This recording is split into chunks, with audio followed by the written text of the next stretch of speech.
Los saludo y les doy la bienvenida a otra clase más de Economía y Derecho. En esta oportunidad trabajaremos los conceptos del Producto Bruto Interno de un país, un indicador macroeconómico de gran importancia para la medición de la economía. Atento, que a partir de él podemos nosotros conocer valores importantes como es el crecimiento económico, que no es otra cosa que uno de los objetivos que pretende todo gobierno o Estado: alcanzar mayor crecimiento, y el crecimiento se logra a partir del aumento del Producto Bruto Interno de un país. Para conocer este indicador macroeconómico va a ser importante analizar una serie de circunstancias que hacen a la tecnicidad del tema, para la conceptualización del mismo, por lo cual vamos a prestar atención y algunos aspectos pueden ser un poco ajenos para algunas ciencias que no tienen base en la matemática. No obstante, estos elementos matemáticos y los conocimientos teóricos del campo de la ciencia económica van a ser útiles para la formación de cualquier carrera, aún cuando no tenemos base en la ciencia económica. Nosotros, cuando entramos o hacemos un ingreso al concepto de lo que es la macroeconomía, lo primero que analizamos a partir de esto es una serie de indicadores macroeconómicos y también analizamos lo que es el circuito económico. El circuito económico es una simplificación, modelo simplificado de la realidad, que parte sobre cierta base y ciertos supuestos. Estos supuestos me permiten ir explicando el funcionamiento hipotético o idealizado de una economía en análisis, donde dentro del mismo vamos a tener valores monetarios o flujos monetarios, y también vamos a tener flujos reales.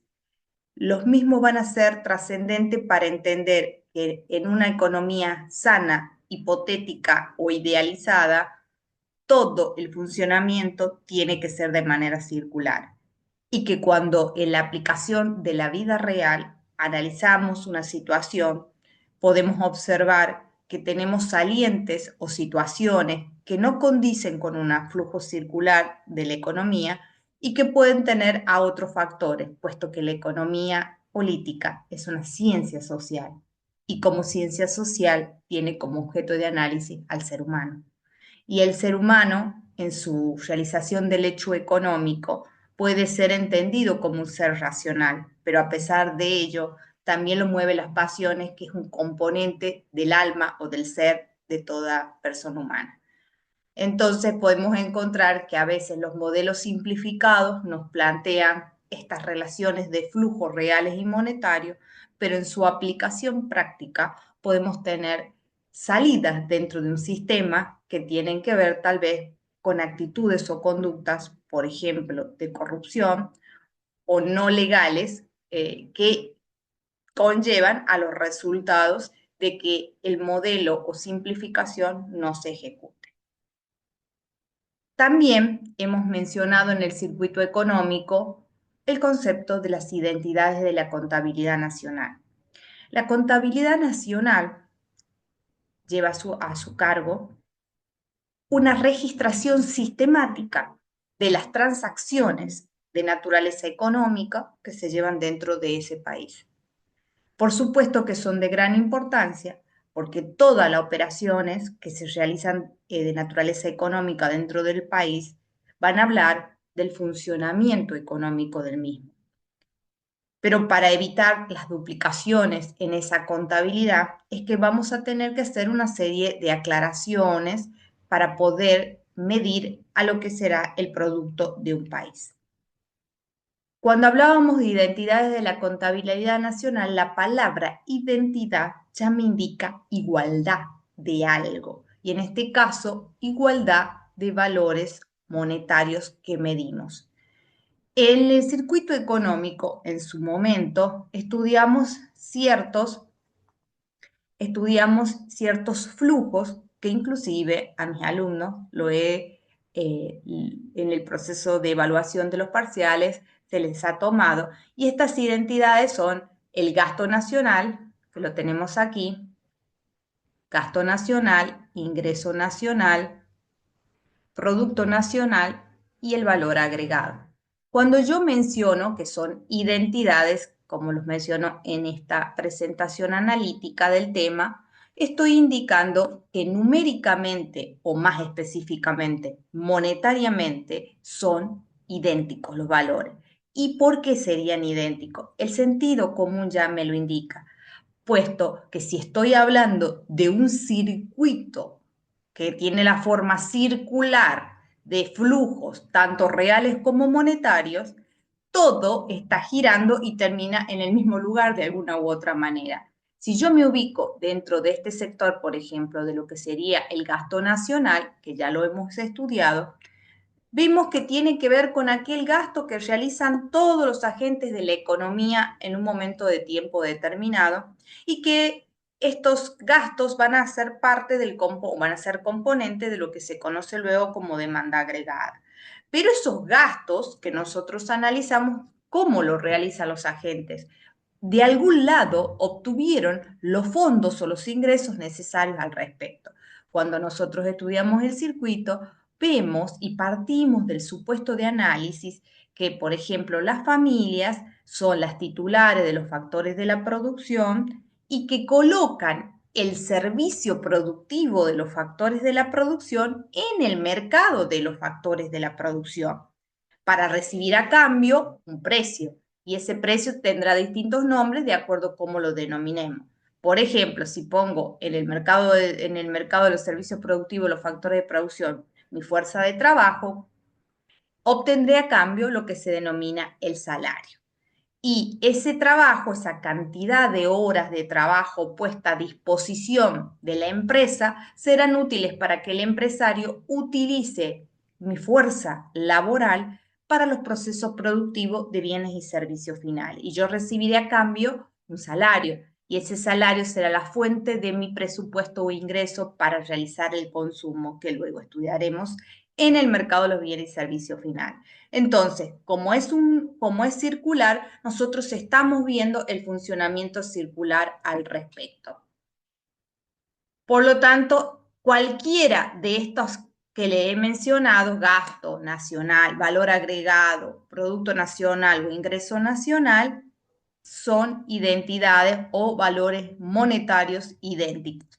Miden a la economía y dan el mismo resultado, pero conceptualmente no son lo mismo. Y eso es importante. Idénticamente en valores numéricos o monetarios, porque se miden valores de la moneda dentro del país que estoy analizando, pero conceptualmente diferentes. ¿Qué es el producto nacional? Es el valor que reciben las empresas por los bienes y servicios que llevan al mercado. Sabemos que las empresas, dentro de ellas, se lleva adelante el proceso de producción, de transformación de los factores en bienes y servicios finales. El valor o costo de los factores tiene que ver con la suma que reciben, la suma monetaria que reciben las empresas como retribución por la transformación a los factores intervinientes en los procesos productivos. ¿Cómo se calcula el valor agregado? Como producción menos insumos. Ya vamos a ver, les voy a mostrar en un ejemplo para que ustedes sepan muy simplemente cómo se lleva adelante esto. Ingreso nacional es la suma de las remuneraciones al servicio productivo de los factores de la producción. ¿A cuáles factores? A los de origen nacional, y me voy adelantando en temas que analizaremos luego, en forma de salario, de beneficios, de rentas e intereses. Y el gasto nacional es el monto total de las erogaciones igual que gasto, que las unidades familiares o todos los agentes de la economía, cuando ya estamos hablando de macroeconomía, realizan en el mercado para adquirir bienes y servicios finales que van a satisfacer sus necesidades. Como pueden ver, cada una de estas identidades que yo he mencionado tienen un concepto diferente, pero reitero, numéricamente o monetariamente son idénticas. Y son idénticas porque nosotros estamos hablando, siempre se parte de la idea de un circuito o flujo circular de bienes y de rentas. Continuando en el análisis que venimos planteando, es importante hacer una distinción inicial y que puede ser elemento de evaluación, tanto en parciales como en finales o por sus profesores en otras carreras, que es el concepto de producto y producción. No son lo mismo, parecieran que sí, pero no son lo mismo. En economía, el producto es la suma total de bienes y servicios finales generados en la economía en un periodo de tiempo determinado que generalmente es de un año. O sea que estoy hablando de bienes finales. La palabra ya me está indicando. En cambio, la producción es la suma de bienes y servicios finales, pero también los intermedios, generados en una economía en un periodo de tiempo determinado que generalmente es un año y en un lugar de lugar específico geográfico. Acá viene la distinción. Hablamos del producto y nos referimos a un periodo de tiempo determinado. El producto de una economía va a cambiar año a año, inclusive durante el mismo año, si lo medimos en diferentes temporadas, semestre, trimestres, por ejemplo, bimestres, puede uno analizar que tiene variaciones, o sea, que es una variable macro que por razón del tiempo se ve modificada. Punto uno. Y también varía en relación al espacio geográfico que yo analice. No es lo mismo el producto de Argentina que el producto de Chile, ni el de Canadá, ni el de Estados Unidos, ni algún país como España, Suecia, etc. Es decir, cada país o cada unidad de análisis donde yo trabaje con el producto tendrá en su propia medición, porque obviamente analiza lo que se ha producido como bien final en una determinada economía en análisis. Les he dicho que hay que hacer una gran distinción entre lo que es producto y producción porque pareciera ser que son idénticos, incluso puede prestar a confusión cuando lo analizamos conceptualmente, pero no son lo mismo. La producción contabiliza en el proceso de determinar cómo se determina el producto. Lo que se hace básicamente es vamos a multiplicar las cantidades que se han producido de todos los bienes y servicios de una economía en un periodo de tiempo y en un lugar determinado por los precios que tiene este en ese momento. Y en ese proceso que les estoy explicando, ¿qué bienes y servicios voy a tomar? Y acá viene, si ustedes comienzan a reflexionar cómo es el proceso de producción de un bien, uno analiza que los bienes tienen una cadena de producción, lo que ustedes pueden escuchar con el nombre de cadena de producción. La cadena de producción o la etapa de producción van desde lo que es la obtención de la materia prima hasta el bien final que tenemos acceso los consumidores. Si nosotros en el proceso de contabilizar, es decir, de multiplicar precios por cantidades, llegamos y analizamos, por ejemplo, el bien pan, el pan que nosotros consumimos, y nosotros tomamos el pan y tomamos los precios de todas las etapas del proceso productivo del pan, vamos a tener una duplicidad, vamos a sumar más de una vez lo que esos elementos, porque por una etapa vamos a tomar desde el trigo hasta que se convierte en harina, la harina hasta que pasa a su proceso de formación como harina, la producción de la harina en sí misma, después la etapa de la venta de la harina, hasta la etapa de la formación del pan, hasta el momento que llega al escaparate donde yo lo compro en una tienda o en un supermercado. Hay varias etapas en la cadena. Si yo voy sumando todas las cantidades y los precios de todas esas etapas, voy a llevar adelante una duplicación de la suma o contabilidad de esas operaciones. Por el contrario, cuando yo estoy analizando el bien es el pan, porque el bien tiene una necesidad específica que es satisfacer la alimentación de los consumidores. Entonces, cuando yo contabilice, por ejemplo, un bien como el pan, no voy a tomar todas esas cadenas de la etapa, sino que simplemente voy a analizar el precio del bien final, que sería el precio al que yo estoy consumiendo el pan ya en el escaparate para obtenerlo. Por ejemplo, cuando lo compro en el supermercado. ¿Y cómo lo contabilizaremos? Como les decía, cantidades multiplicados por los precios del momento. Esta es la primera aclaración para que sepan distinguir entre producto y producción. La producción, el problema que trae es que duplica en el proceso de contabilizar los bienes y servicios porque contabiliza también a los bienes intermedios. Por ejemplo, contabiliza el precio del trigo, el precio después de la harina cuando ya ha sido procesada, el precio de la producción de la panadería, etcétera, y después tenemos en el último momento el precio final al que nos llega a nosotros en el supermercado o en la panadería final donde lo consumo yo al pan. Si yo contabilizo todos esos precios, me va a dar un precio mucho más alto. Y eso no sería real porque eso no es realmente el precio que vale el pan. El pan lo vamos a contabilizar directamente al precio final. Los bienes final y servicios finales al respecto, multiplicado por los precios del momento. El producto se va a medir a valores, es la suma total de los bienes finales medidos en moneda del momento, moneda corriente se dice, y son valores, y se mide con valores monetarios, no unidades físicas. Eso es también importante. No es que yo mido el producto de la Argentina en toneladas de peras que se han producido en el sur, no. Se contabiliza la cantidad de peras que se han producido, por ejemplo, en Río Negro, y se las multiplica por el precio que tiene la espera en ese momento y ese valor que me da lo voy a ir sumando junto con otros bienes y servicios que se hayan producido en la Argentina en ese momento. El producto tiene distintos métodos de cálculo. Nosotros hay 3 métodos de cálculo que son diferentes en su procedimiento, pero que el resultado tiene que ser idéntico. ¿Y de dónde viene esa idea de que el resultado tiene que ser igual? Viene del concepto que estudiamos del circuito económico. Nuestro sistema es circular de flujos y de ingresos, por lo tanto, cualquier parte en donde yo me sitúe dentro del circuito respecto a las identidades básicas que hemos visto, me van a dar el mismo resultado. Yo me puedo ubicar en cualquier parte y el valor numérico al que voy a arribar es exactamente lo mismo. Uno de los métodos o el primer método es el método del valor agregado.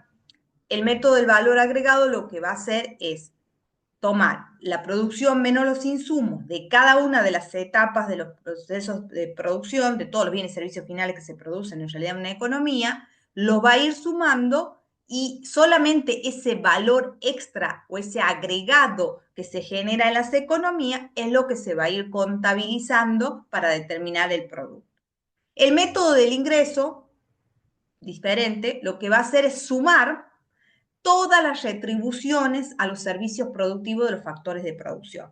Es decir, todo lo que se paga en concepto de salarios en una economía, todo lo que se paga en concepto de alquileres o renta al factor productivo tierra, todo lo que se paga en concepto de intereses por lo que es el uso del capital, etc. Y así se contabiliza todas esas retribuciones a los factores de producción de origen nacional y esa suma vamos a considerar, se llama ingreso nacional y es uno de los métodos para calcular el producto y es igual al valor del producto.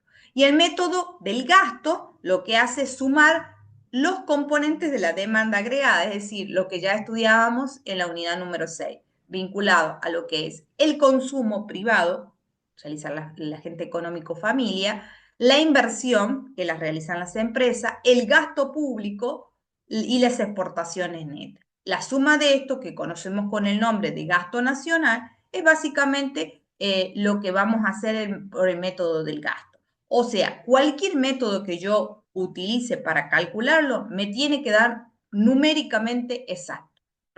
Pero conceptualmente, como están viendo, no son lo mismo porque responden a distintos elementos que yo utilice para medirlo. Pero el resultado, vuelvo a reiterar, es idéntico.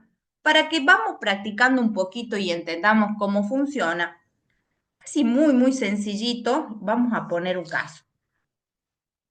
Y en este caso vamos a decir, por ejemplo, trabajáramos con lo que sería la producción de trigo. trigo, la harina y básicamente cómo se vende esto. Por ejemplo, acá, la producción de trigo. Producir trigo me genera a mí un costo de 100 pesos, por ejemplo. Bien, tengo 100 pesos. Y luego el productor de trigo va a vender este trigo, por ejemplo, una tonelada de trigo, la va a vender a 150. ¿Cuál es la diferencia entre estos dos? Va a ser, diferencia la resta, básicamente, 50 pesos. Esa es la diferencia entre lo que le costó producirlo al trigo y lo que lo logra vender en el mercado. Luego aparece otro sujeto que es el productor de la harina. Este tiene a su vez un costo de materia prima, voy a poner así, de materia prima, que es al que le compra el trigo, porque es el encargado de procesar el trigo para convertirlo en harina. Entonces compra el trigo a 150, ¿a quién? Al que lo produjo al trigo. Luego también tiene otros costos que tienen que ver de producción. Otros costos que tiene de producción. Por ejemplo, 30 pesos más le vamos a poner. ¿Cuánto tiene en total? 180 pesos de costos. Luego logra vender esto en el mercado a 270. ¿Cuál es la diferencia entre lo que logró venderlo, esto, y lo que le costó?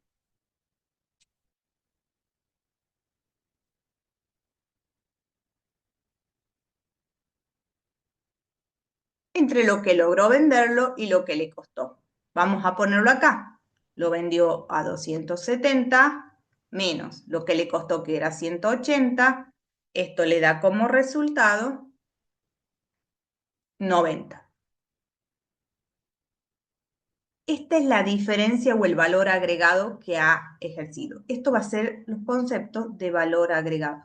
¿Cuánto generó en valor agregado este sector? El que produjo el trigo fue de 50 pesos. Y este otro sector, el que produce la harina, me genera 90 pesos de valor agregado. ¿Cómo calculo yo acá de producto? ¿Cómo sería a partir de esto? El producto bruto interno medido por el método del valor agregado sería sumar solamente los valores agregados de cada etapa. Entonces lo que voy a hacer es 50 más 90, acuérdense que es dinero, es lo que le aumentaron en valor, medidos monetariamente, me dan 140. Si yo tuviera que decir cuál es el PBI de esa economía, tan simplificada como les presento, es de 140. Vamos a ver otro ejemplo para el lado del método del ingreso. En el método del ingreso yo tengo, por ejemplo, tengo lo que recibe el dueño de la tierra. El dueño de la tierra, por la que se denomina la renta, que recibe, por ejemplo, recibe 70 pesos. Por otro lado, tengo los jornaleros, los que trabajaron en el campo, o sea, los trabajadores del campo, y esto es el factor productivo trabajo, y estos han recibido, por ejemplo, 20 pesos. Después tenemos el empresario que produce la harina.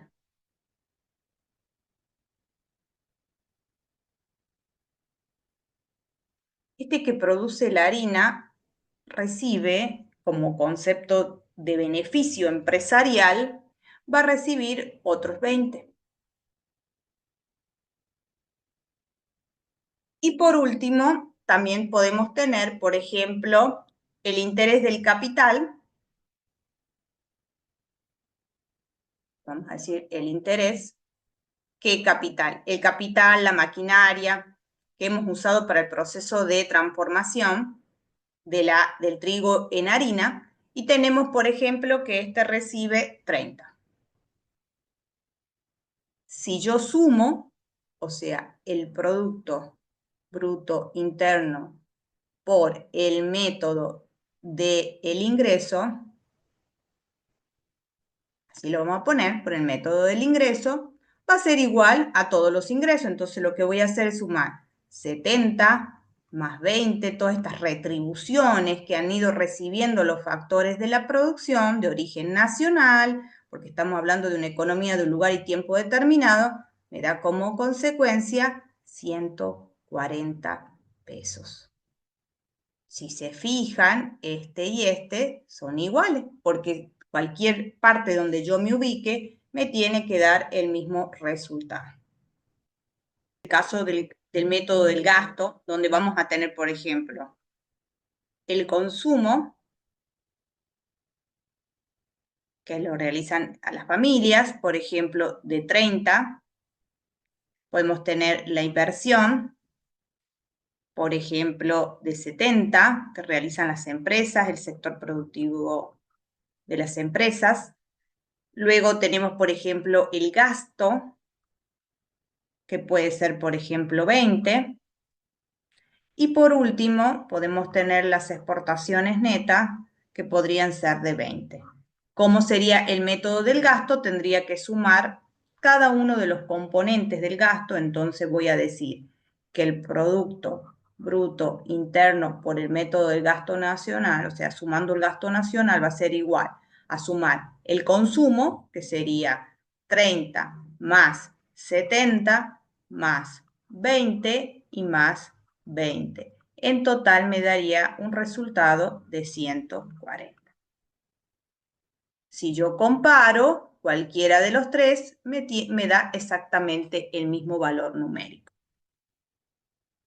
Espero que hayan comprendido para que tengan una idea más o menos cómo se lleva adelante esta situación de los cálculos. Por supuesto que la economía lo que hace es analizar. Podemos ver la distinción, una serie de desagregados que se hace a la contabilidad nacional para llegar a analizar lo que se busca básicamente a través de estos desagregados de la contabilidad. Desagregar significa que voy a ir quitando numéricamente como conceptualmente ciertas situaciones que vamos a ir viendo a continuación para llegar como a un resultado donde el mismo me sea un reflejo de lo que efectivamente se genera dentro de una economía por los factores de producción de ese país.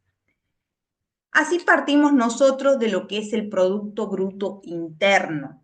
El Producto Bruto Interno, habíamos dicho conceptualmente, que es el valor numérico monetario, medido monetario porque está medido en precios, del conjunto de bienes y servicios finales generados en una economía en un momento determinado y lugar determinado en análisis, en una economía.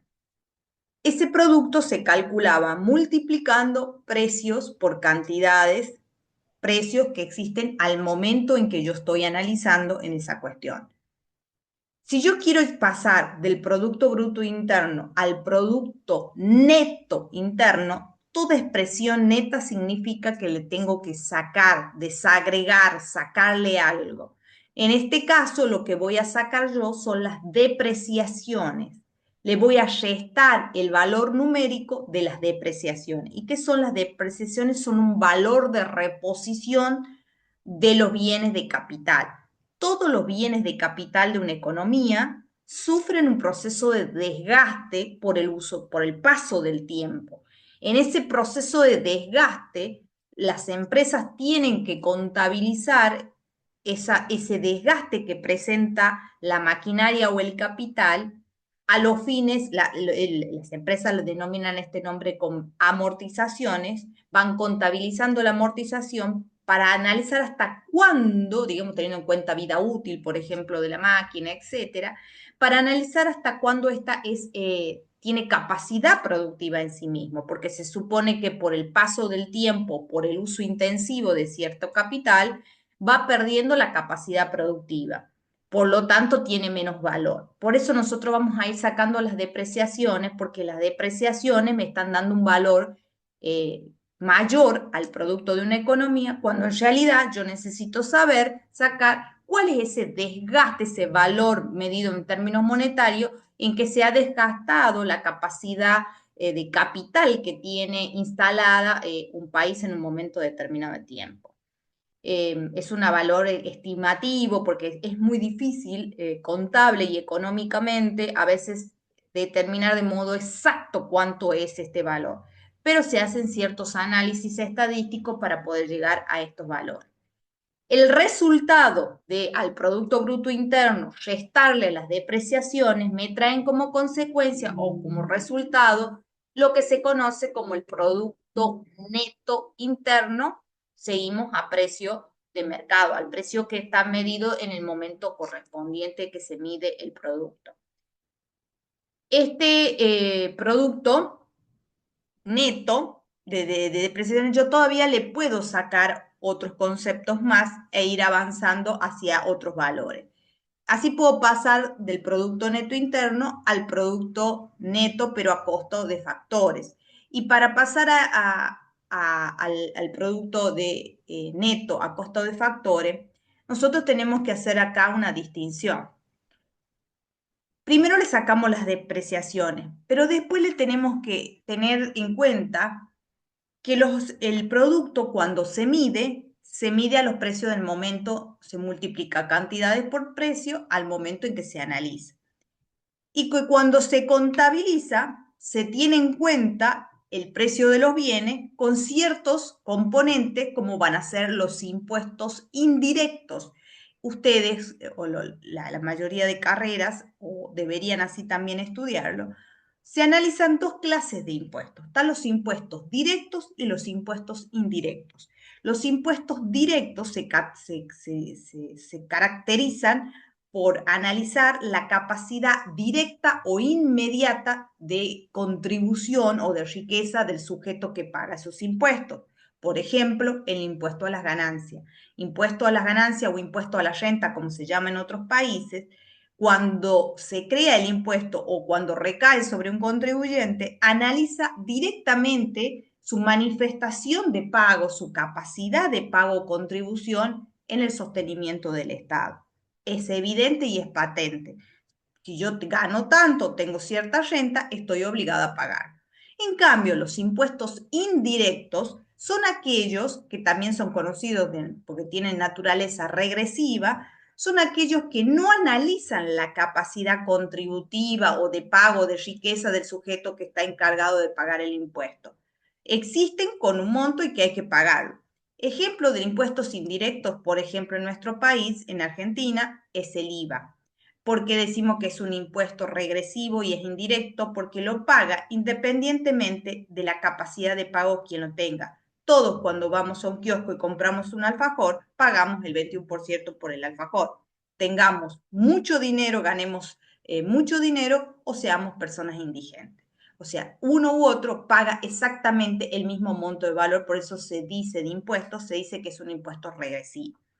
Cuando nosotros contabilizamos el producto de una economía, en su primer momento lo estamos tomando a los precios conteniendo este impuesto indirecto. Por lo tanto, para pasar un producto a costo de factores, que es el valor al que reciben los productores, que no pagan el impuesto al valor agregado, yo le tengo que sacar los impuestos, o sea, restarle el valor monetario de los impuestos. Por eso le voy a detraer los impuestos, pero vamos a ver que en la fórmula, ustedes ven aquí, que en la fórmula ustedes pueden ver aquí que me dice netos. ¿De qué? De subsidios. Me dice neto de subsidios. ¿Por qué netos de subsidios? porque así como nosotros, los consumidores, pagamos impuestos indirectos como impuesto al IVA, también recibimos subsidios al transporte, a la electricidad, etc. Entonces, lo que hacemos es, le vamos a restar al Producto Neto Interno lo que es concepto, el monto de impuestos indirectos, y le vamos a sumar los subsidios que recibimos por parte del Estado. Así obtendremos como resultado lo que sería el Producto Neto Interno a costo de factores. Ya obtuvimos lo que es la diferencia entre el producto a precio de mercado y a costo de factores. ¿Cómo? Eliminando, como vimos, los impuestos netos de subsidio. Luego hay otra distinción muy importante a segregar y tiene que ver con el Producto Interno y el Producto Nacional. Y acá es necesario prestar un poco de atención. Nosotros tenemos en un país, tenemos el país que estamos analizando para medir el producto de un país y tenemos el extranjero. Dentro del país, ese producto que yo estoy analizando, este conjunto o este valor monetario de bienes y servicios finales, se ha producido tanto con factores de la producción de origen nacional como con factores de la producción de origen extranjero. Entonces, como pueden ver, nosotros tenemos todos estos son los factores nacionales y todos estos son los factores de origen extranjero. Con los factores nacionales, yo estoy analizando este país, con factores nacionales se ha producido un rectángulo denominado A. Con los factores de origen extranjero, he producido el rectángulo C. Entonces, el producto bruto, el producto interno específicamente, va a contener al rectángulo A y al rectángulo C. Por eso cuando vemos el producto interno es la suma de A y la suma de C. En otras palabras, es lo producido tanto con factores de la producción nacionales como factores de la producción extranjeros. Por otro lado, hay factores de la producción nacionales que están produciendo en el extranjero y hay factores de la producción extranjero que también están produciendo en otros países del mundo distintos de sus países de origen. ¿Qué sucede con los factores de la producción que son de origen nacional, pero que están produciendo en otras partes del mundo? ¿A dónde lo incluyo? Entonces vamos a ver que el concepto del producto nacional, a diferencia del concepto del producto interno, lo que va a analizar es lo que es el interno, analiza lo que se produce dentro de las fronteras de un país, independientemente de que sea con factores nacionales o con factores extranjeros. Como ven, sería toda esta parte, A más C. Mientras que el Producto Nacional lo que va a medir es lo que se ha producido con factores de origen nacional, independientemente el lugar geográfico donde se realizó. Por lo tanto, va a ser, como ven acá, es A más B el Producto Nacional. El Producto Nacional es A más B. O dicho de otra forma, va a ser también el resultado de al Producto Interno, al que nosotros ya lo habíamos medido, Producto Interno, le resto C, le saco este rectángulo C y le voy a sumar el rectángulo B. Y así obtendré el Producto Nacional. Esta diferencia entre lo que los factores de la producción de origen extranjero han producido en este país y lo que los factores de origen nacional han producido en el extranjero es lo que se conoce con el nombre de saldo de remesas. ¿Qué es el saldo de remesa? Tiene que ver con los ingresos, los valores monetarios que perciben los factores de la producción argentinos, por ejemplo, en el extranjero y lo que los extranjeros reciben en nuestro país por producir en nuestro país. Para que ustedes comprendan un poco más estas nociones. Si yo tengo un abogado que lo contrata la Universidad de Harvard para hacer un asesoramiento jurídico específico sobre una causa que tienen, ese abogado argentino que viaja a Estados Unidos es un factor de la producción argentino, que va a recibir honorarios en concepto de una retribución, básicamente, en el extranjero. ¿A dónde lo voy a colocar a ese retribución que recibe en el extranjero? Si yo estoy analizando el concepto de Producto Interno, entonces no lo puedo contabilizar a ese ingreso del abogado que recibe en Harvard por un asesoramiento legal. En cambio, si yo estoy analizando el Producto Nacional, esa retribución sí la voy a contabilizar dentro de lo que es el Producto Nacional como un ingreso que percibe un factor de origen nacional en el extranjero. Mientras que si yo analizo, por ejemplo, todas las ganancias o los dividendos que se han generado como beneficios o dividendos positivos de la Coca-Cola que produce en Argentina, la misma es una empresa multinacional que no es de origen argentino. Cuando una vez que termina todos los procesos de balance, cierra, paga todo lo que tiene que pagar, y le da beneficios o dividendos a pagar, esa retribución, ese beneficio no es de origen argentino. Son factores de la producción de origen extranjero que se produjeron en nuestro país, pero que no son de origen nacional. Y que el sentido práctico nos va a decir que una vez que se han producido, van a requerir su transformación en moneda extranjera para luego salir a sus sedes de origen y retribuir esa ganancia. En otras palabras, una vez que ganan, lo transforman, por ejemplo, en dólares, requieren dólares y esas ganancias las llevan al exterior donde están sus casas matrices. Por eso es que nosotros es importante que para lo que estamos tratando es de lograr en los desagregados es llegar a un concepto que me pueda decir el nivel de riqueza efectivamente que se genera en un país. Por eso va a ser tan importante llegar al Producto Nacional, porque el Producto Nacional, a diferencia del Producto Interno, me está dando los valores que se generan, o sea, ese nivel de riqueza que se ha generado solamente con factores de la producción de origen nacional, sean que sea dentro del territorio argentino o fuera de nuestro territorio argentino. Y es un valor importante también para medir de un año con respecto a otro, para ver si nosotros realmente estamos teniendo crecimiento económico o por el contrario hay un estancamiento de la economía al respecto. Vamos a llegar a la noción del concepto de lo que es ingreso nacional. Por lo tanto, ese producto nacional que nosotros hemos analizado, vamos a ver que es igual que el ingreso nacional. ¿Qué es el ingreso nacional? Es la suma de todas las remuneraciones al servicio productivo de los factores de la producción que son de origen nacional. ¿Y qué estuvimos estudiando hace un momento? Estábamos diciendo que el producto nacional era ese volumen monetario de lo que ha producido los factores de la producción de origen nacional. Entonces, el ingreso nacional es la otra cara de la producción, son los ingresos que reciben los factores de la producción, por eso numéricamente o monetariamente son idénticos. Esto es importante que ustedes lo entiendan y lo vimos dentro del circuito económico como otra de las identidades de la contabilidad nacional. Ese ingreso nacional, yo todavía le puedo desagregar una serie de conceptos. Por ejemplo, puedo pasar al ingreso personal. Y para pasar al ingreso personal, ¿qué es lo que le tengo que quitar o desagregar?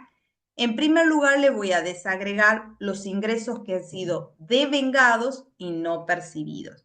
¿Qué es algo que ha sido devengado y no percibido? ¿Qué es devengar? Devengar es algo que se generó, que se produjo, pero que efectivamente no me ingresó a mi bolsillo. Por ejemplo, cuando yo trabajo dentro y trabajo por un salario específico o me contratan y me indican un salario, ese es el monto bruto que me voy a ganar yo. Por ejemplo, va a ganar 100.000 pesos. Pero resulta que a mí, a ese sueldo bruto, le hacen una serie de desagregados que tienen que ver con la jubilación, que tiene que ver con obras sociales, que tienen que ver a veces con sindicatos, todos estos conceptos, por ejemplo, me lo van sacando de mi sueldo bruto. Y lo que me queda es el sueldo neto, desagregado todos esos componentes. O sea que se devengó, se generó, sí, yo trabajé todo el mes y generé un sueldo bruto de 100.000 pesos. Pero efectivamente me entró, no. No percibí, no me entró a mi bolsillo una serie de montos que son detraídos o sacados, por ejemplo, de mi salario.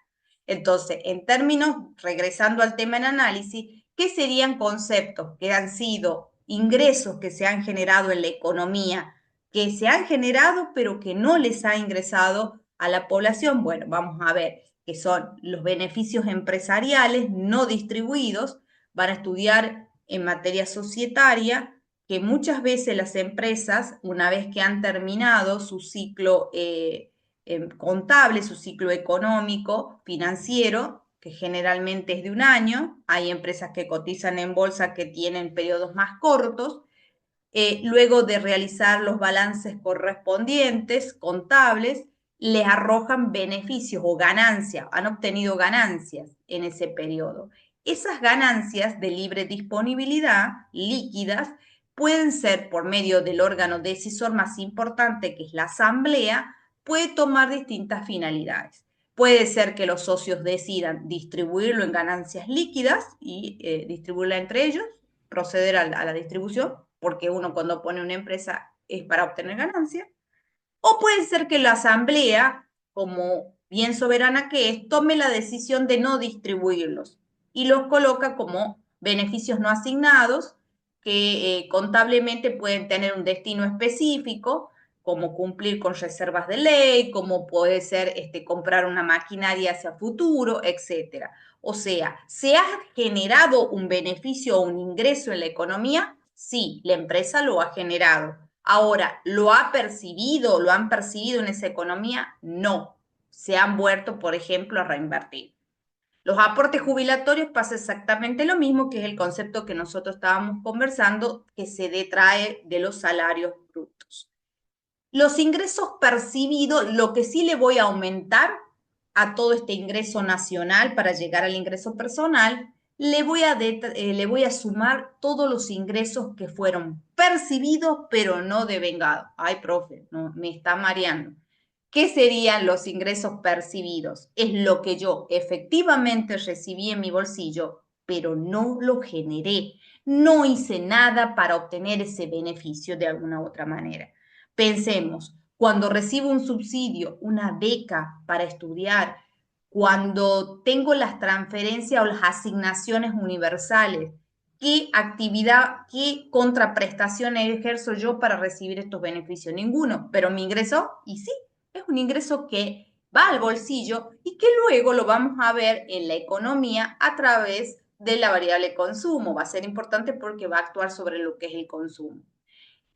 Pero no fue devengado, no fue generado en esa economía. Y luego tenemos el ingreso personal disponible, o el ingreso disponible también se conoce, y se obtiene el ingreso personal, el que hemos encontrado a partir de esta suma y resta anterior. Le voy a detraer los impuestos ahora directos. Recuerden que los impuestos directos, lo expliqué recién y lo reitero ahora, son aquellos que analizan de forma inmediata o directa la capacidad contributiva de los sujetos o los destinatarios de los tributos. Es decir, analizan la verdadera capacidad de riqueza para pagar el impuesto. Ejemplo de impuestos directos es el impuesto a la ganancia o impuesto a la renta.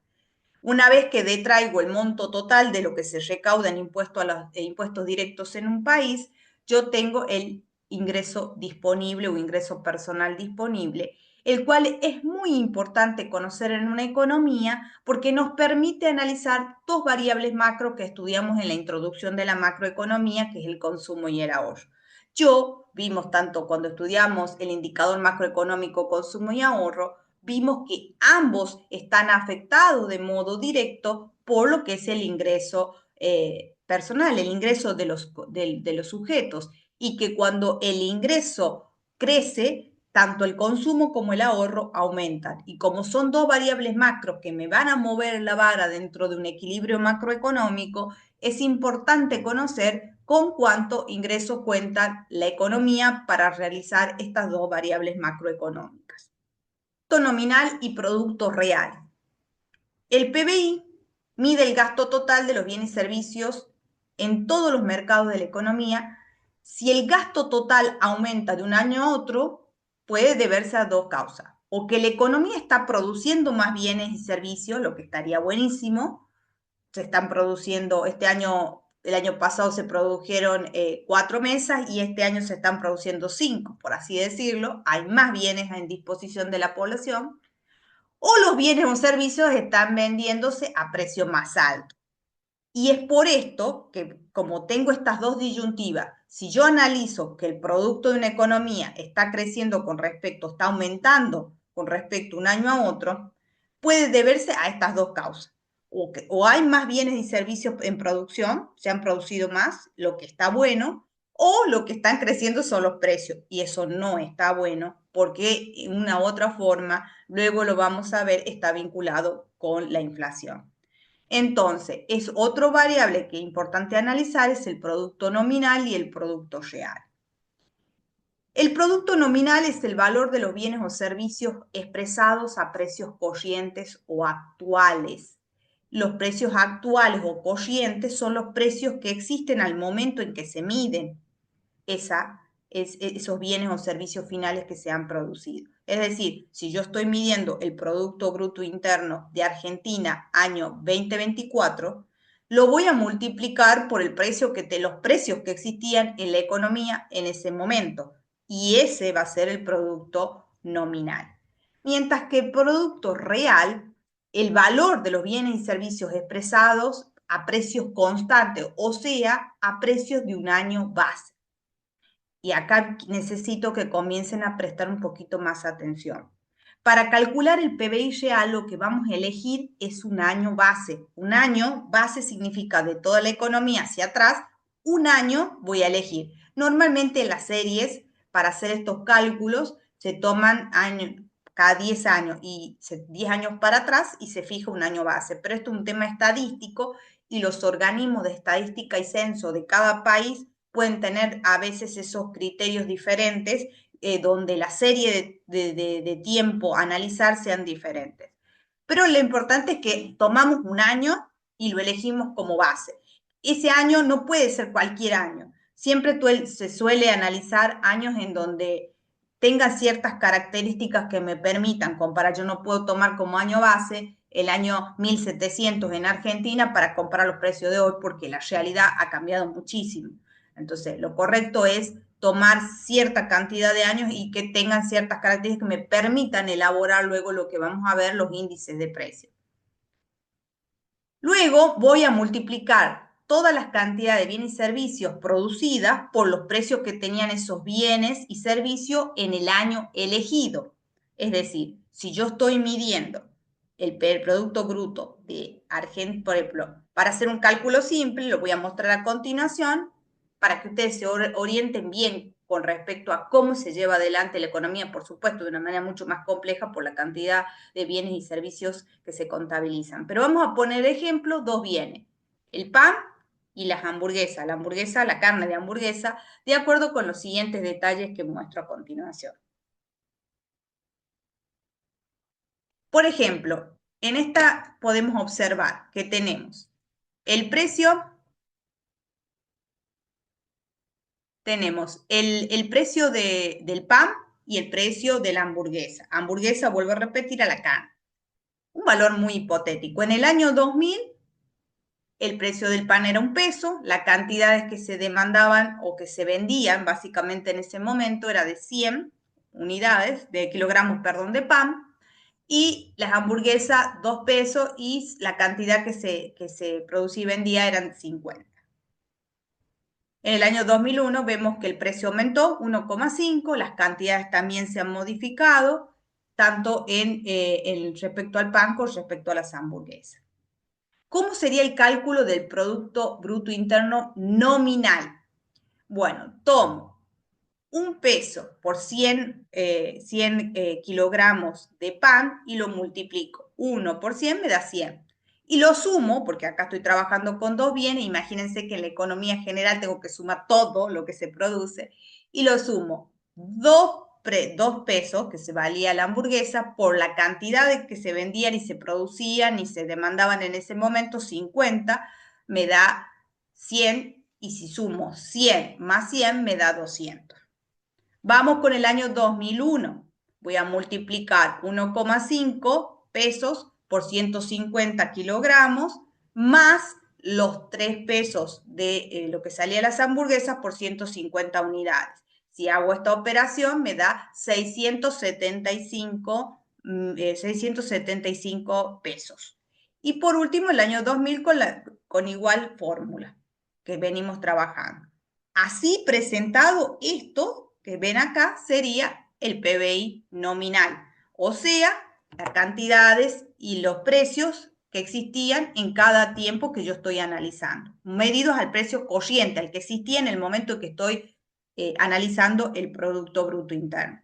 En cambio, el PBI real, habíamos dicho que voy a tomar un año base, y acá el año base va a ser el año 2000. ¿Y qué es lo que voy a hacer? Todas las cantidades las voy a multiplicar, pero siempre con los precios del mismo año.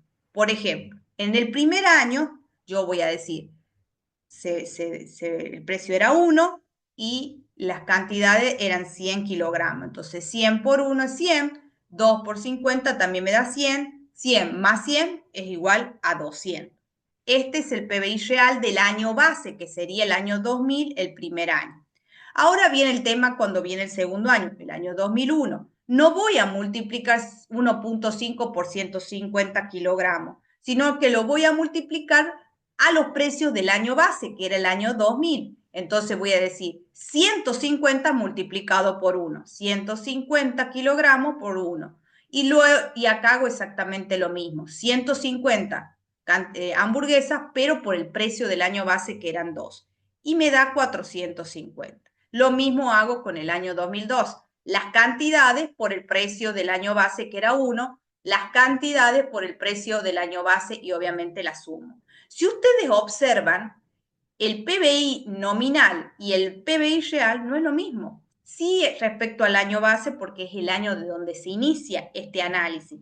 Pero respecto al otro, ustedes se fijan que en el nominal del año 2001 es 675, pero en el año 2001 el PBI real es 450. Hay una diferencia menor, por supuesto, es el PBI real.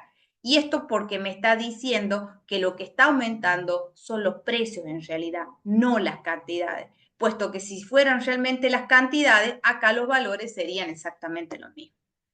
Si lo que se aumentaran fueran las cantidades y no los precios, que están aumentando permanentemente, y acá en el cuadro se ve claramente, están aumentando los precios, aumenta los precios. Por eso el PBI real me está demostrando una diferencia hacia la baja con respecto al PBI nominal. Tranquilos, no se asusten porque no van a calcular ustedes el PBI, pero es muy importante que ustedes entiendan desde un ejemplo práctico para que cuando vayan a la bibliografía no se mareen con la misma y puedan interpretarla, como así también cuando ustedes vean en los diarios, en los medios de comunicación, puedan comprender lo que se está hablando. ¿Qué es el deflactor del PBI? Este es muy importante porque el deflactor del PBI es un índice. Un índice se obtiene haciendo una división, básicamente, un cociente, o sea, es el producto de un cociente multiplicado por 100. Pero un índice que se utiliza para calcular la diferencia del PBI nominal con el PBI real para eliminar el efecto de la inflación y conocer realmente cuál ha sido la evolución del PBI, del producto, digamos, de una economía en un momento determinado de tiempo.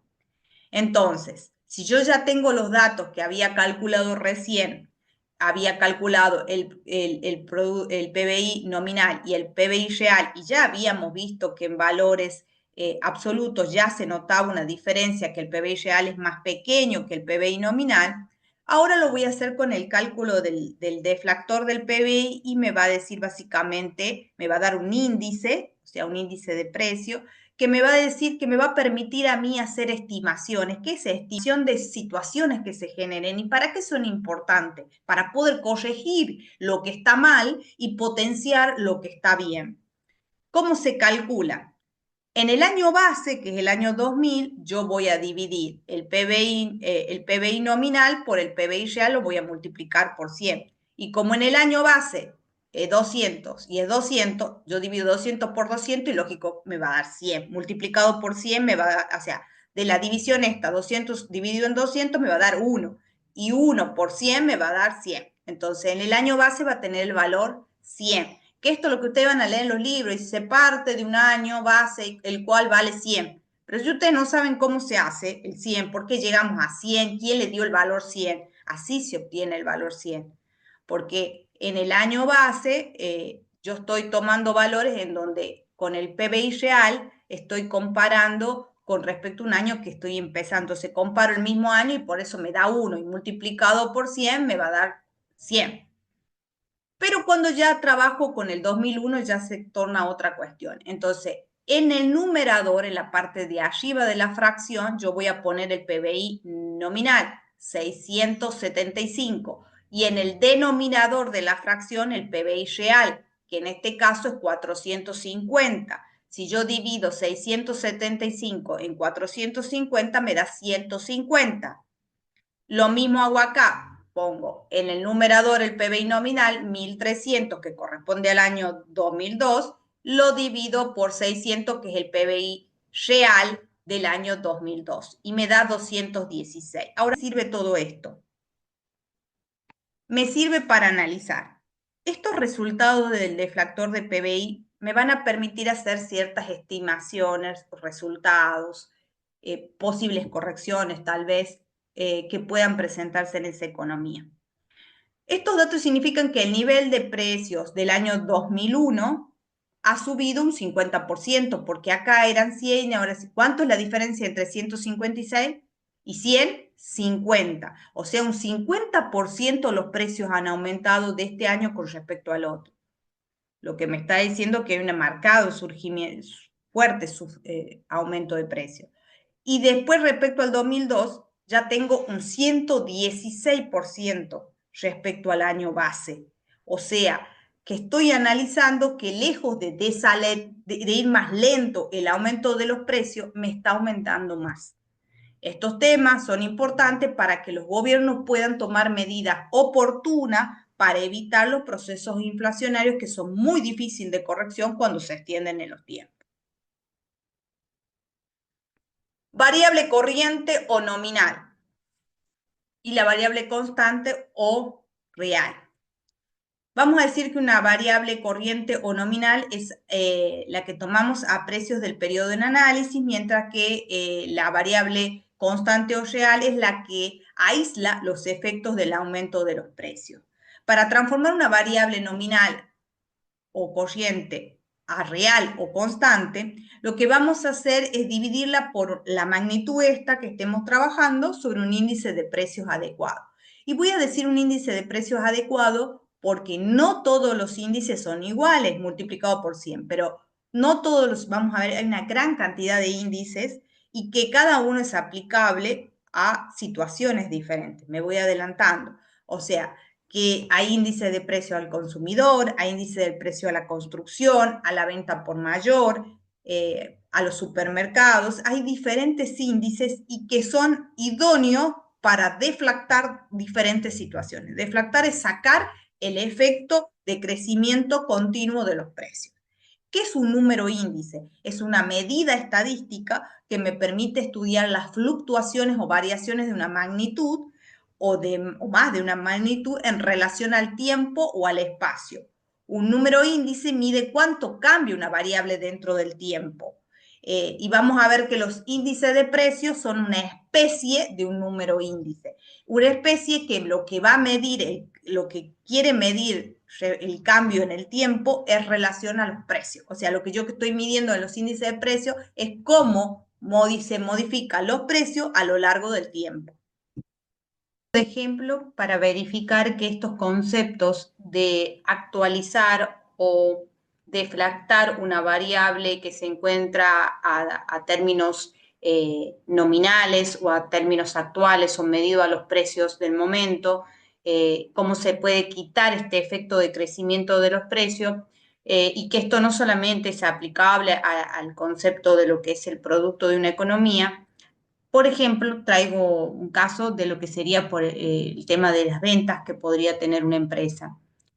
Si nosotros tomáramos una empresa X y esta empresa tiene, y analizamos como año base, hacemos el corte en el año 2000, para empezar el análisis, podemos detectar de que las ventas de dicha empresa han sido de 2.000, 200.000 en el año 2000, 250.000 en el año 2001, 310.000 en el año 2002, 360.000 en el año 2003 y 410.000 en el año 2004.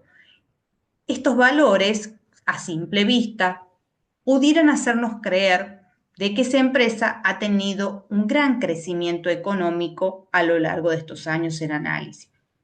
Pero nosotros no estamos contemplando acá el efecto de la inflación que se genera en las variables que están sujetas a los precios. Es decir, de toda variable que se la mide en razón del precio y el efecto que tiene la inflación en los precios, el crecimiento que tienen los precios a lo largo del tiempo y este que afecta a todas las variables que se miden en precios, hace necesario que nosotros tengamos que actualizar los valores y conocer así. Por lo tanto, la generación o la aplicación de índices de precio no solamente va para el caso del PBI. ¿Y cómo podemos construir un índice de precios? Simplemente haciendo casos muy sencillos como el que nosotros estamos analizando. Si nosotros tomamos como ejemplo o año base el año 2000 para esta empresa, vamos a decir que en ese año base la empresa tenía 200.000 pesos en concepto de ventas. Si yo lo tomo como año base y utilizo esta que es la fórmula para calcular básicamente un índice de precio, en el año base yo voy a dividir las ventas que tuve en ese año por el mismo valor de ventas, porque el periodo actual y el periodo base van a ser idénticos. El periodo base 2000 y el periodo actual también va a ser 2000. Si yo divido 200.000 por 200.000, me va a dar 1 básicamente. Y si ese 1 lo multiplico por 100, el resultado va a ser 100. Y esto explica cuando ustedes lean en la bibliografía que el año base adopta un valor 100. Distinta es la situación cuando yo comienzo a analizar a partir de los otros años, porque sigo manteniendo como año base el 2000 y los valores del 2000, pero ya comienzo a analizar las otras magnitudes que ha tenido las ventas en los otros años. Entonces, voy a dividir lo que ganó, lo que vendió en el 2001, que eran 250.000, por 200.000, que han sido los del año base. Si hago esta división, el resultado será 1.25 y si lo multiplico a este por 100, me dará 125. Ahora, ¿qué puedo yo sacar de análisis de estos dos índices que yo obtuve? Si yo saco por diferencia, es decir, si yo resto a 125 100, es decir, comparo 125, que sería el índice, con respecto al año base, que es 100, obtengo que la variación de las ventas o el crecimiento real, tal vez que hayan tenido esas ventas, es simplemente de un 25%. Y no como si yo lo tomo en términos absolutos y digo, la diferencia entre 200.000 y 250.000 es 50.000 pesos. No, si yo saco el índice voy a obtener esto. Si yo calculo el año 2002, hago exactamente lo mismo. Tomo las ventas del año 2002, pero las divido sobre las de ventas del año base. Entonces tengo 310.000 sobre 200.000. Esto me da como resultado 1.55, que multiplicado por 100 me da como índice 155. Si yo analizo 155 con respecto al año base, me está hablando de que las ventas respecto al año, o sea, las ventas del año 2000 con respecto a las ventas del año 2000, que serían estas, con respecto al año base que yo he tomado para analizar, que es el año 2002 con respecto al 2000, me da como resultado un incremento del 55%, porque yo estoy comparándolo acá con respecto al año base. Entonces, en estos 2 años que estoy analizando, hubo un incremento del 55%. Para esto específicamente me sirve para analizar cuánto se van modificando las variables con el cambio del tiempo. Y así se construyen, a partir de este procedimiento que les muestro, un índice de precio o un índice en general. Para seguir trabajando sobre situaciones reales y que les sean útiles a ustedes para las diferentes profesiones y en el caso de mis alumnos para lo que es el ejercicio de la profesión de abogado, vamos a trabajar una especie sencilla y concreta o un dilema que tal vez se nos plantea cuando se trata de actualizaciones. Supongamos que nosotros tenemos un contrato, es decir, cualquier contrato que tengamos, eh, pueden ser de alquileres, pueden ser un préstamo, etcétera, con ajuste de precios trimestrales. ¿Por qué necesito hacer un ajuste? Porque si yo analizo, y el último ajuste que se realizó fue en septiembre del año 2024, y el monto que me arrojaba ese ajuste del contrato era de 300.000 pesos. Y yo tengo que hacer, el último pago que hice fue de 300.000 pesos y yo tengo que hacer un ajuste en enero para el próximo trimestre. Entonces, si la última vez que yo pagué 300.000 pesos y tengo 3 meses que no he ajustado, voy a tener que saber cuánto debo ajustar este monto para el próximo trimestre en acuerdo del contrato. Pero ¿por qué tendría que ajustar? ¿Por qué no lo podría hacer de manera que todo el contrato durara? Y esto es lógico y esto me permite comprender las razones por las cuales en los contratos se suelen estipular variables de ajuste. Por supuesto que el dinero en el tiempo no es el mismo, aunque pareciera que sí. Es decir, nosotros tenemos la idea de que 100 pesos vale siempre y no lo vale. Primero por el concepto que tanto los argentinos conocemos, que es la inflación. Pero también en economía se analiza mucho el costo de oportunidad. Tener 100 pesos ahora no es lo mismo que tener 100 pesos dentro de un año, a pesar, sacando si tuviéramos una situación estable de la economía, tampoco sería lo mismo esos 100 pesos. ¿Por qué? Porque durante todo este año, si yo tuviera hoy los 100 pesos y no dentro de un año, podría ocuparlo para hacer otras inversiones y obtener una rentabilidad o ganancia. Por lo tanto, ninguna contrato o acto jurídico que tenga contenido patrimonial está exento de un análisis de ajuste de las variables o las magnitudes económicas que contenga el contrato, puesto que requiere que se atenga a esta necesidad de ajustar el valor del dinero en el tiempo. Y para demostrarles que básicamente la inflación, como juega muchas veces en el contrato y la aplicación de los índices de precios, si yo este monto que venía pagando en septiembre de 300.000 pesos, que bien podría ser, por ejemplo, un alquiler, para saber el valor real, o sea, el valor real de esta variable, no el valor nominal. El valor nominal es el que figura en el contrato, pero el valor real, lo que efectivamente le está ingresando al que recibe ese monto de dinero, lo voy a sacar por medio de la aplicación de un índice de precios adecuado. Que si yo me voy aquí a la tabla, para el mes de diciembre, esta fue la aplicación del índice de precios sería esta. 117.8. Si dice 300.000 por el índice de precios de ese periodo multiplicado por 100, me va a dar 254.668,93. Esto me quiere decir que aquel que percibió el monto no está recibiendo efectivamente 300.000 con poder adquisitivo, puesto que le estamos descontando este efecto que está generando en los precios. Esta diferencia entre el valor nominal y el valor real es lo que hace necesario que muchas veces en los contratos o en todo acto jurídico que tiene contenido patrimonial haga necesario su ajuste pertinente. Ahora, el tema es cómo hacemos el ajuste. Y cuando la ley no estipula a veces ajustes específicos, y aún estipulándolo, porque muchas veces, por ejemplo, las leyes de contrato de alquileres han estipulado fórmulas, generan a veces discrepancias porque los intereses de las partes no suelen ser lo mismo, el inquilino con el propietario.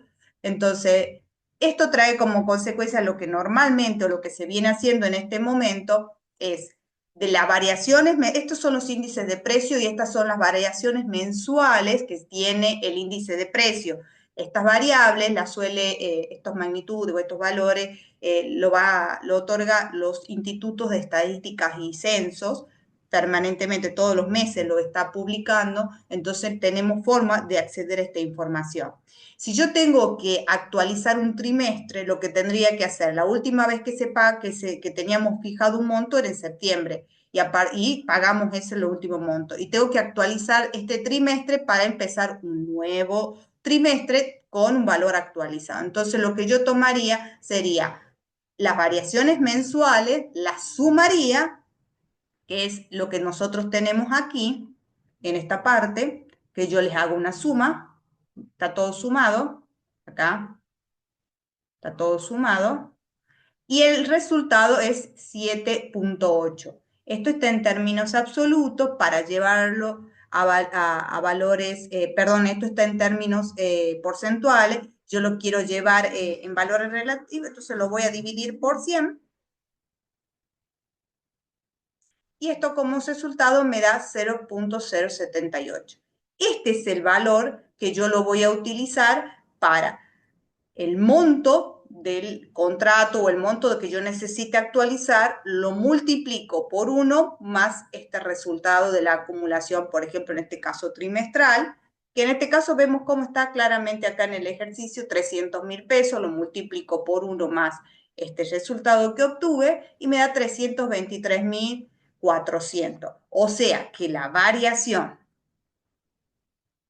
así se pone en economía, la variación que yo he tenido en este monto de este contrato fue de 23.400, lo cual este ejercicio está hecho sobre valores reales y esto me estaría demostrando que es muy poca el ajuste que estaríamos aplicando a este contrato si nosotros trabajáramos con índice de precio. Y es lógico que el oferente de, por ejemplo, si fuera un alquiler, el propietario del inmueble no quiere aceptar este ajuste en razón de que cuando uno cobra un alquiler, busca de alguna manera recuperar también la inversión inicial que realizó cuando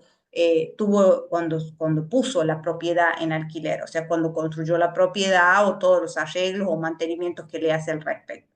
Entonces, por ahí estos montos no satisfacen. Desde la contabilidad, por ejemplo, desde el área contable, se trabaja con otros coeficientes de ajuste que por supuesto los valores que arrojan son diferentes y tal vez puedan no ser tan aceptados por el lado del inquilino si esto fuera si esto fuera un contrato de alquiler. Consiste en tomar, por un lado, el índice le vamos a llamar índice de cierre al periodo en que yo necesito ajustar y lo voy a dividir por el último periodo donde tuvo ajuste, que es lo que ustedes tienen en esta parte, y esto me da este resultado, 0,61. Este 0,61 va a actuar como una especie de coeficiente de ajuste en donde yo después al monto que tengo que ajustar, que son los 300.000 pesos de ese contrato que se paga mensualmente y ya se ajusta trimestralmente, lo multiplico por 0,61 y esto me da como resultado 183.000 pesos. ¿Qué pasa? O sea, esto me está indicando que a los 300.000 pesos le tendría que agregar o sumar los 183.000 pesos, dándome como un resultado 483.000 pesos finales. Por supuesto, esto es muy diferente a esto. Y lógicamente uno cuida los intereses de una parte y el otro cuida los intereses de la otra parte del contrato.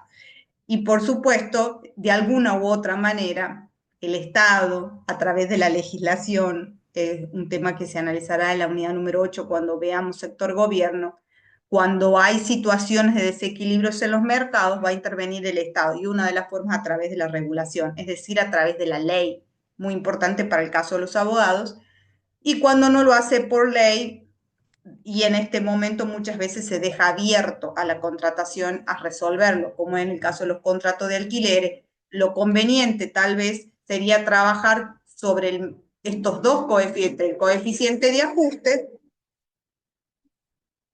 y la otra manera de cálculo que es acumulando las variaciones mensuales que tenemos al respecto. Podrían ser formas tal vez de encontrar un punto de equilibrio, puesto que recordemos que a diferencia de los contadores y de los profesionales de las ciencias económicas, el abogado busca mediar y encontrar una solución justa. Esa es nuestra finalidad dentro de los procesos. Condiciones de establecer lo que es un índice de precios. Habíamos dicho que los números de índices eran medidas estadísticas y que me permitían de alguna forma analizar el comportamiento de las magnitudes en el tiempo y que no solamente son aplicables los números índices al campo de la economía, sino que también en el campo de la estadística en general se pueden medir tanto variables cuantitativas como variables cualitativas.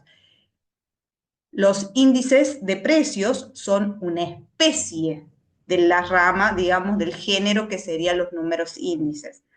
Y me permiten analizar básicamente cómo se comporta la variable precios con respecto al tiempo y permitiéndome analizar los cambios que generan estas variaciones. Dentro de los índices tenemos el índice de precios al consumidor, que es uno de los más conocidos, no es el único. Existen muchos índices elaborados por los organismos de estadística y censo que tienen diferentes finalidades y que son importantes conocerlos para aplicarlos a los diferentes enfoques que nosotros tengamos. Es decir, muchas veces, por ejemplo, se han utilizado para los ajustes de contratos de alquiler índices de precio al consumidor, pero también índices de precios a la construcción, porque por ahí está vinculado con esta idea de lo que significa la inversión que corre por cuenta de los oferentes o de los locadores de las unidades locativas en los mercados. Entonces, por ahí, muchas veces se selecciona este índice para ajustar contratos de alquiler. O puede ser, también tenemos índice de precios mayoristas, índice de precios minoristas, diferentes conceptos que van a ser ajustables o aplicables a diferentes actos jurídicos o actos comerciales. Los índices de precios al consumidor, vamos a decir que mide la variación de los precios de bienes y servicios representativas del gasto de consumo de los hogares residentes en la zona seleccionada en comparación con los precios vigentes al año base. Esto es el concepto que nos emite el Instituto de Estadística y Censo. Históricamente, este indicador, el índice de precios al consumidor, estaba elaborado sobre la base para una familia estándar y una canasta estándar de lo que era la ciudad autónoma de Buenos Aires, que no era tan representativa para el resto del país. Con los años y las modificaciones que hubo en INDEC, vemos que si bien se traza un IPC genérico, también tenemos, el organismo está elaborando diferentes índices para diferentes regiones del país, reconociendo la diversidad de todo tipo, cultural, de gustos de consumo, etcétera, que puedan existir a lo largo del país, que no es similar a la de la capital federal. ¿Cómo se elabora? En primer lugar, se fija una canasta. Hay que trabajar y cómo la canasta es de bienes y servicios que consume un consumidor promedio. El tema es qué bienes, porque puede ser diferente el consumo. Entonces se trabaja sobre encuestas para determinar qué bienes y servicios son los más representativos de una canasta. Luego que tenemos esta canasta que se obtuvo a partir de estadística y de encuesta, o sea, la estadística obtenida por encuesta, se recoge los precios y también se trabaja de la misma manera, buscando precios que sean representativos, no solamente quedándose con precios de supermercados o mayoristas, sino tratando de abarcar el espectro de diferentes precios que pueden abarcar estos bienes. Y luego se produce a calcular el costo de la canasta, ¿no? A partir de multiplicar precios por cantidades y así obtenemos. Se elige, por último, se va a elegir un año base, ese año para que va a servir como la base, valga la redundancia, para el cálculo del índice, tal cual lo hemos explicado. Ese año base va a tener un valor 100 y se calcula como hemos demostrado en los ejercicios anteriores. Respecto al año base, es muy importante destacar la selección del mismo, ¿no? Porque no podría, para comparar, como es la base de la comparación y de la que voy a obtener luego resultados y conclusiones, si yo, por ejemplo, seleccionara como año base el año 1970, es como que es una realidad que ya no condice con la actual. Hay bienes que ni siquiera existían, que hoy existen, etc. Por lo tanto, es muy importante la conformación y la ideología que pueda tener el Instituto de Estadística Censo. Me refiero a ideología en el sentido teórico para la selección de los años base basados en verdaderos conceptos de la estadística para que las muestras y todo lo que se hace desde ese campo sean verdaderamente representativas y que puedan servir para lo que realmente son los índices, que son los ajustes pertinentes. Como ejemplo para cómo se calcula básicamente el costo de una canasta, en este ejemplo donde yo tengo el precio, tengo solamente dos bienes, pan y hamburguesas, y los precios pertinentes. Y vemos cómo simplemente para calcularlo es multiplicar cantidades por precio y ir sumando todos estos valores. Luego, como yo tomo un año base que sería el año 2000, lo que hago es tendría que dividir el actual por el real y multiplicarlo por 100, y como en el año base tomaré el mismo año, entonces 25 dividido en 25,1 multiplicado por 100 me dará el valor 100, que es el valor que ya lo expliqué en otra parte. Luego ya en el 2001, el valor que tenía esa canasta, que es 37,5 pesos, lo voy a dividir, pero por los precios que tenía en la misma canasta en el año base, que es 25. Como ven, acá el 25 no se modifica en los tres cálculos. Y luego lo multiplico por 100, esto me da diferentes valores. Las comparaciones que nosotros sacamos año a año me va viendo y se va demostrando que hay un incremento en el índice de precios al consumidor que seguramente me va a reflejar inflación. Cuando yo les explicaba índices de precios, les decía que hay varios índices de precios, no hay un solo. IPC es el más conocido porque también es la base para el cálculo de la inflación, de la tasa de inflación. Pero también están los índices de precio de la construcción, mayorista, minorista, etc. Estos distintos tipos de índices de precio utilizan dos métodos, pueden utilizar dos métodos. En estadística hay dos métodos para calcularlo y tienen que ver con el método Laspeyre y método de Paget. Las fórmulas de cálculos no se le exigen a aquellas carreras donde, por supuesto, no tienen formación en matemática ni en estadística, pero sí es importante determinar cuáles son los pros y los contras de cada uno, de cada método. Eso sí, tal vez es interesante conocerlo y saberlo para cuando yo selecciono un índice que utiliza un método, saber qué hay detrás o cuál es el trasfondo de esa situación respecto a los resultados o a las conclusiones que yo arribe a partir de la utilización de ese índice. Si yo tengo un índice de precios calculado con un método Laspeyre, en Laspeyre nosotros utilizamos una canasta, por ejemplo, una canasta fija de bienes y servicios, en el caso del IPC. Se trabaja con una canasta fija que no se cambia año a año. Es como que yo dijera que la canasta está compuesta siempre por pan y hamburguesa, pan y hamburguesa, pan y hamburguesa todos los años. Y lo único que cambia en el análisis que estoy haciendo es los precios de esos bienes, de esa canasta de bienes y servicios. ¿Cuál es el problema? Que me sobreestima el aumento en la calidad, en el calidad o costo de vida. ¿Por qué me sobreestima o me da un valor mayor? Porque no reconoce que muchas veces los sujetos sustituyen los productos. A veces esta sustitución que hacemos en el consumo de bienes tiene que ver porque los precios están altos, o a veces simplemente la sustitución es por un cambio de gustos. Tampoco contiene la posibilidad de aparición de nuevos bienes y servicios. Y en un cambio tecnológico como con el que vivimos hoy, sabemos que hay muchos bienes y servicios que dejan de ser usados como consecuencia básicamente de modificaciones en el consumo que existe en el mundo. Mientras que el método de Pasch, por ejemplo, permite que la canasta de bienes o servicios o lo que estoy trabajando para analizar el índice de precio sea variable, no se fija, todos los años puede cambiar. Esto me tiene un elemento a favor que es la posibilidad de incorporar nuevos bienes, servicios que se modifiquen, pero también me puede llegar a subestimar el aumento que puede haber en los precios. ¿Por qué? Porque al ser variable, yo no estoy analizando que hay bienes que están aumentando mucho de bienes de precio y que eso significa inflación. O sea, los dos tienen pro y los dos tienen contras, por así decirlo, estos métodos.